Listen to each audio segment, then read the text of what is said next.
Esiet sveicināti! Šomēnes Ceļu satiksmes drošības direkcija uzsāka jaunu sabiedrības informēšanas kampaņu Skaties ceļam acīs, kurā aicina aizdomāties par to, cik bīstami ir pie autostūres runāt, sūtīt īsziņas un surfot internetā ar mobilā tālruņa un citu elektronisko saziņas iekārtu palīdzību. Autovadītājs rakstot īsziņu atrodas skatienā no ceļa apmēram uz 2,5 sekundēm. Tas nozīmē, ka braucot pie 90 km/h, no tām 2 sekundēm viņš nobrauc kaut kur apmēram pie 80 metriem, varbūt pat vairāk. Reakcija ir daudz reizes sliktāka nekā braucot ieriebušā stāvoklī. Tāpat kā mēs esam panākuši to, ka vairāk neviens neatbalsta braukšanu dzērumā, līdzīgi tāpat arī ar mobilo telefonu, ja pasažieri redz, ka autovadītājs vai nu raksta SMS vai runā un ir aizrāvies, tad vajadzētu atturēt viņu no tā, pateikt vai nu apsavies malā un parunā, vai arī aizbrauksim galā un tad tu atzvanīs.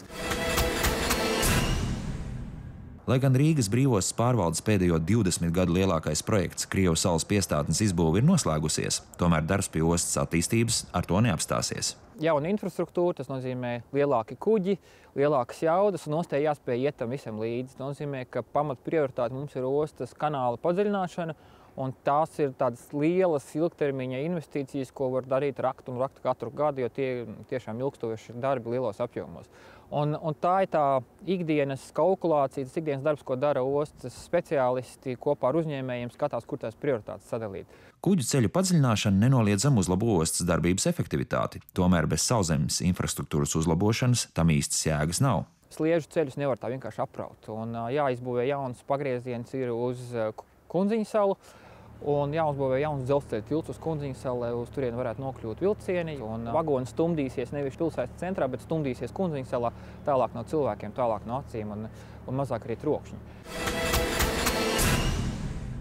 Līdz gada beigām valsts akciju sabiedrība Latvijas dzelzceļš plāno pabeigt darbus pie staciju platformu modernizācijas Jūrmalas virzienā.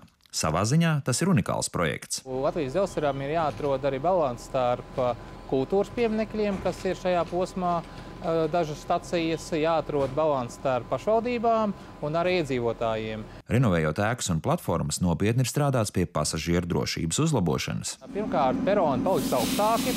Pašreizajā brīdī viņi ir 22 cm augstumā, nākotnē viņi būs 55 cm augstumā. Un līdz ar to mēs visās stacijās starp sliedēm būs nožogojumi, tik tiešām dēļ drošības, lai cilvēki neiet pāri sliedēm neparedzētās vietās. Darbi pie platformu modernizācijas notiek arī citos dzelzceļa maršrutos, un tie turpināsies arī nākamgad. Tas šodien viss. Uz redzēšanos!